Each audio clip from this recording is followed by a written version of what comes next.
Hi Aquarius, welcome to my channel. This is going to be your you and them spread for the month of October for love. I'm gonna just shuffle, excuse me, words are getting jumbled. I'm gonna just shuffle on camera. I haven't pre-shuffled these.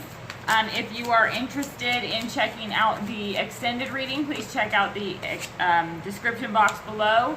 Also, information on personal readings is in there. Thank you so much. I just want to express my appreciation to everybody who has liked, shared, subscribed, commented, and continues to come back. It means so much to me that y'all are here. I appreciate the opportunity to read for you. So let's go ahead and jump into this and see what's going to be coming in for Aquarius for love for October 2018. Bear with me while I shuffle just a little bit more.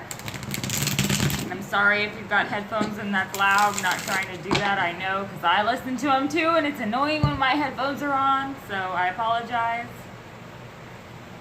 Spirit, please show me what message you have for the sign of Aquarius for love for October 2018. Please show me what messages you have. Lots of really good vibes flying around right now, so that's very positive. I feel like there's some good stuff going on. We're just going to go through, see what pops up for both people here.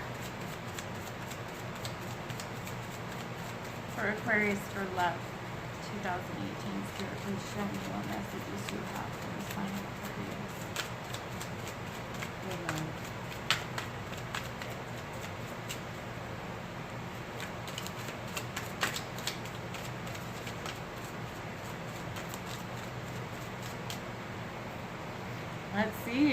Let's see what's going to come out here. I'm interested to see.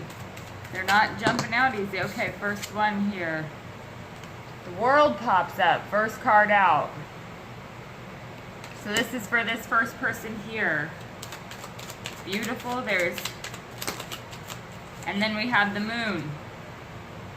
The Moon did pop up in the upside down here. But I feel like the parallel between these two cards, it is supposed to be read upright, I feel like. Because look how similar. It's like night and day right there, obviously. See, I know this isn't the Sun card, but look how similar those energies are. This completion. It's like the Earth and the Moon here. So I do feel like there could be, yes, with this World card here, it could be any sign, obviously, but I do feel like there is some Earth here that's showing up because of the animals here that are in the water and the lushness of the green, you know, definitely water energy too. Very, very powerful energy. I've never noticed this before either, this fairy-like creature that's up here. So somebody over here has come to clarity on something. It's come full circle where it's this aha moment, I feel like. Whereas their counterpart on this side is confused AF. Like, this person is very, very confused because the pathway is still not illuminated. They may have strong intuition here, but in this mirroring process, they're a little bit behind because there's extreme confusion in this. Almost like this feeling of, you know, obviously howling at the moon, but it's this feeling of like, where do we go? What do we do? Where am I looking? So I feel like that's what's coming through here. So let's see what else pops up underneath this World card. It's beautiful, the parallel though. Just yin-yang type energy, definitely for you, Aquarius. It's very like, and I feel like for a lot of you, there's been this powerful lesson learned. It's a grounding lesson too, like not going backwards on that. It's something, it's like a mile marker almost, I feel like, or a, what do you call those? A landmark. This is like the landmark where I know you know when, okay, this is gonna sound so crazy, but you know when you're playing Super Mario Brothers, when I was a kid, I don't know how old you are, so sorry, you might not know. But anyways, so in Super Mario Brothers, when you died, you went back to the beginning, you know? But once you got to certain, like in these games during these times, once you got to a certain level, you had like a mile marker post where when you died, you didn't have to go all the way back to the beginning. You just went back to that point. That's kind of what this is. It's like you just fall back to that point. You don't go lower than that here. At this point, it's a mile marker, if that makes any sense. So somebody's got some huge growth going on. So let's see what's underneath underneath the World card, we have a 7 of Pentacles. So this is also, it's a card about patience and planning, but it's also a card of observing the harvest coming to fruition. So the manifestation of whatever that is. This is somebody who's taking stock of the lesson that they've learned and implementing that. I feel like, again, this is this energy of, okay, now I know at least that I am at this point. Even if I fall and stumble backwards, I won't go farther backwards than this point. It's a point of stability, I feel like. So let's see what's underneath this moon. What is underneath the moon here for Aquarius for love? We got a couple popped out, so let's see. Ooh, 8 of Swords and the Star. Look at this. You have the moon and the star. Okay, so this person, this confusion, I feel like there's a confusion that's taking place either because of their own traps in their mind, or because of a past situation or a situation in their past that has put them in this position where they feel prisoner to it. And part of the process of releasing this confusion and this moon-like darkness energy or this trapped energy is the star, the healing that's taking place here. Recognize, though, I do recognize here that in the star and this 8 of Swords, there's only one singular figure. So it's almost as though this is something that they have to figure out themselves. Yes, there can be positive energy sent toward them. Yes, they can have healing energy. But this is a confusion that they have to come out of themselves. Because this 8 of Swords character, she's the only one who can free herself. But look how close she is to this salvation. So let's see what's underneath this star in the the 7 of Pentacles for the other person. What is underneath the World in 7 of Pentacles? Ooh, couple out for here. Okay, High Priestess and the 8 of Wands. Look at that. Oh, this is a beautiful High Priestess card too. Okay, so look at this.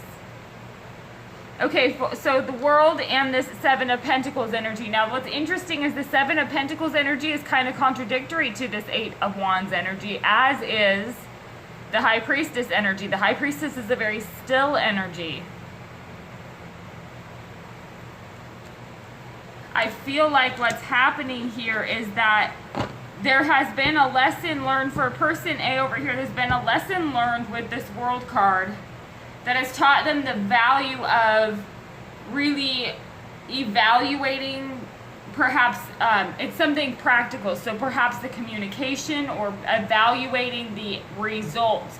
I feel like it's evaluating the results of what is beneficial in communication with this person, what is not beneficial in communication. And then the High Priestess is one of those who relies on her intuition and knows she knows that she has the answers, but she doesn't over divulge anything. I feel like with this 8 of Wands, this communication does start to pick up, and that's kind of what this energy is saying. The lesson has been learned not to over divulge, or not to give too much, not to hand over too much information, or perhaps too many emotional. I get the feeling that there's been kind of a lesson learned about some sort of emotional manipulation that's allowed to happen by revealing too much, if that makes sense, or by being overly trusting or openly vulnerable. Not to say that that's a negative thing by any means, but there's been a lesson learned about learning the value of also retaining that which does not need to be lent out too early. It has to be earned, if that makes sense. So let's see what's going on with this person under here with this 8 of Swords and the Star card then. What's underneath this Moon, 8 of Swords, and Star card here? Please show me what's underneath this Moon, 8 of Swords, and Star card here for Aquarius. Let's see. Beautiful. I love the colors in this deck. If I could remember the name of it off the top of my head. Okay, so underneath this, the moon, the Eight of Swords, the star, and now we have the Hierophant.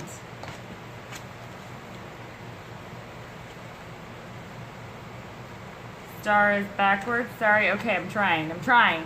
So we have the moon, Eight of Swords, this very trapped energy. The Hierophant, also kind of an expectant energy. The Hierophant can be a restricting energy in that the status quo or what is expected of somebody may be the reason or the motivation behind following a certain path. That's not necessarily that person's path. That could be for some of them. So maybe that this confusion is feeling trapped by the opinions of others, or feeling trapped by... I also noticed when I pointed out this Eight of Swords here and how this salvation was up here, in the back of my mind I was also thinking, but what if those are the enemies that like blindfolded her and tied her up down there too? That could be too. So part of it could be that this energy is about clarity in recognizing that they don't necessarily have to follow this path that's expected of them just because they've expected.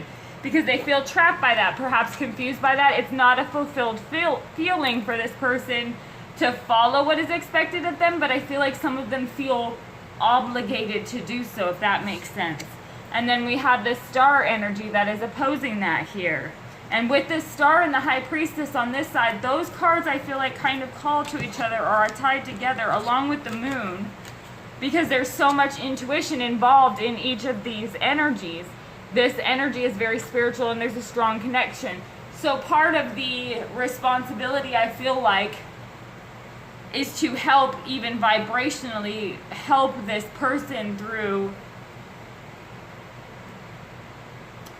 This is going to sound funny, but staying as happy as you can personally yourself. Like always reaching for the happiest next thought that you can, or the next step up in your thoughts to bring your vibration up.